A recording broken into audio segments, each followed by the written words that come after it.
Margate Cherry Blossom Festival this Sunday, starting at noon and going till 4 right there in front of Margate Community Church. Tell us more about what you're going to be doing out there. First of all, I just want to talk in general about the Cherry Blossom Festival. Yeah. This is the second year. There's going to be a ton of different environmental groups with their tables talking about what they do. It's great for the kids. There's a lot of activities. They have a band coming that I think is a Grateful Dead revival band, and the band is from 12 to 3. So the Cherry Blossom Festival is 12 to 4, but the band is 12 to 3. Yes, I will be there as part of Sustainable Margate, but I'm also there with the group that is fighting the offshore wind.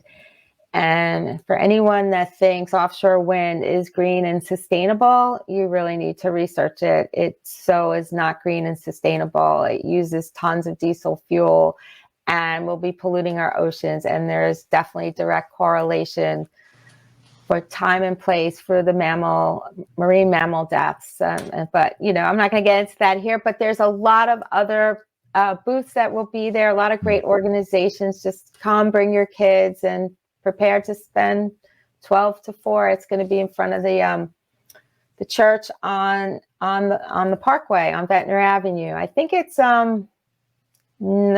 I can't remember the address. They know how to find you. There's going to be that vibe or that big smile. It's going to be very bright and that must be Sherri smiling at the booth where she's talking about offshore wind and how it's really not green at all.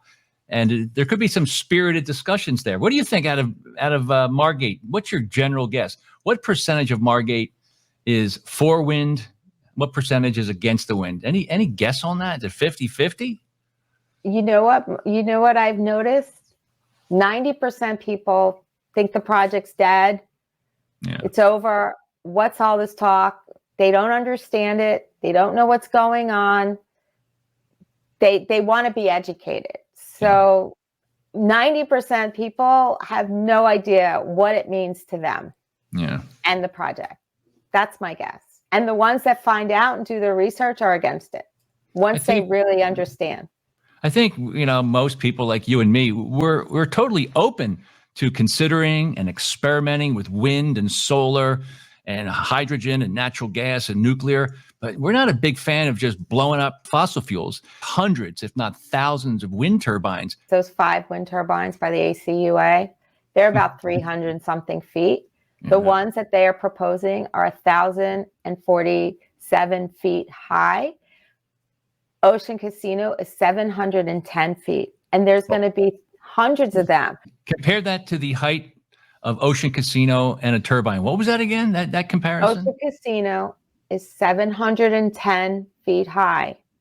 The wind turbines from the top of the blade are 1,047 feet high. They're over 330 feet taller than Ocean Casino, and there are going to be hundreds of them. Tell us about this fundraiser for Down Beach, or actually it's Defend Brigantine Beach and the Down Beach Alliance. Tell us what's going on there. Yeah. So I'm part of the Down Beach Alliance. The thing with the wind turbines, the reason why most people don't know about it is because things were silently signed off on to get them funded, including your tax dollars, which are funding this. It's funding foreign organizations to put these wind turbines in. So there's a lot of lawsuits. Our organization recently filed one with the BPU, the Bureau of Public Utilities, because your utility rates are going to go up by like 3 times. And the way they approved it, again, was not done through the letter of the law. So there's a lot of lawsuits. So we are having a fundraiser at Provenza. There'll be unlimited food. So many wonderful businesses that have donated gifts and gift baskets. It's amazing.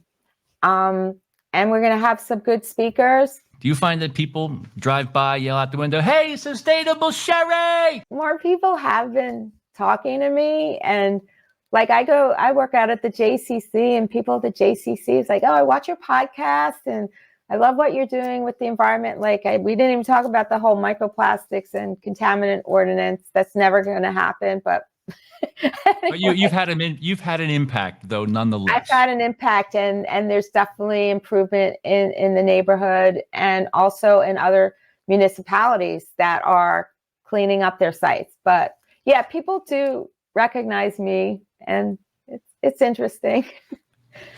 I like to keep a low profile when I'm out. I like to just do my thing. There's no way that you are low profile. No way. For the first time ever, everybody, Tilbert, the cockatiel. He hangs out in my office. I actually have a cage in here. He hangs out here. So birds are very social. That's why you see them in flocks, because they like to, they're very, very social. So because I adopted Tilly as a baby, I'm Tilly's flock.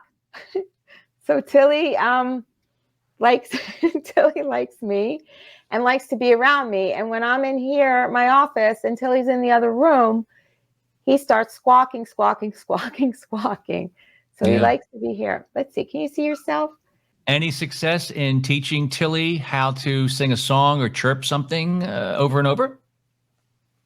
He taught, well, he says hello. Yeah. Pretty boy. Yep. You clip the wings on occasion to make sure he doesn't fly away too quick? Yeah, and that he doesn't hit the ceiling fan. Yeah, I clip the wings. And also, but Tilly loves to eat paper. So when he's in my office and starts walking on my desk, he starts eating all my papers. See, he keeps on going for your fingers. Well, because he wants me to continue rubbing. Would you be the very first realtor to have a bird as a mascot? Because it's a kind of a thing, a branding thing. Any other bird realtors out there? I mean, I don't know. I see a lot of dogs, a lot of really cute dogs. Yeah, dogs are big with realtor marketing plans, aren't they? Yeah.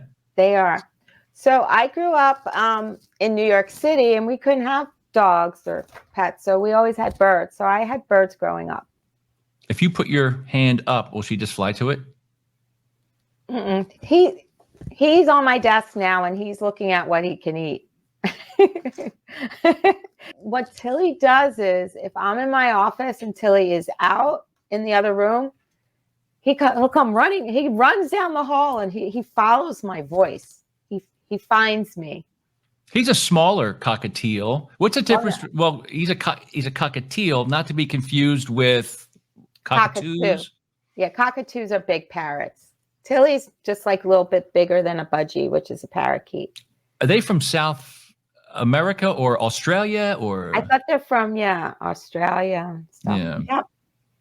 But they are such a social bird, and they're very smart and cute. Yeah. And and for some reason they can bang a drum, they can sing a song, but that takes some time to teach a cockatiel. It does take time. I bought Tilly some toys, like a little metal shopping cart that he could push with his beak, but all he does is stand I can see him walking. He's cruising along your EXP office. How do people track you down? They can find you at the Cherry Blossom Festival. They can find you at an upcoming fundraiser for the anti-wind thing, right? And how else? You can find me at the JCC in the mornings. Realty Sherri at gmail.com. Very easy. Just spell my name with an I at the end. Or my cell phone is 609-287-1795. And if you were in the market for a mortgage or refinancing or reverse mortgages, who would I call, Sherri? Who would I call? Paul Scarlett. From Guaranteed Rate. He's awesome. He really is. If Paul says he's going to get a deal done, he's going to get a deal done.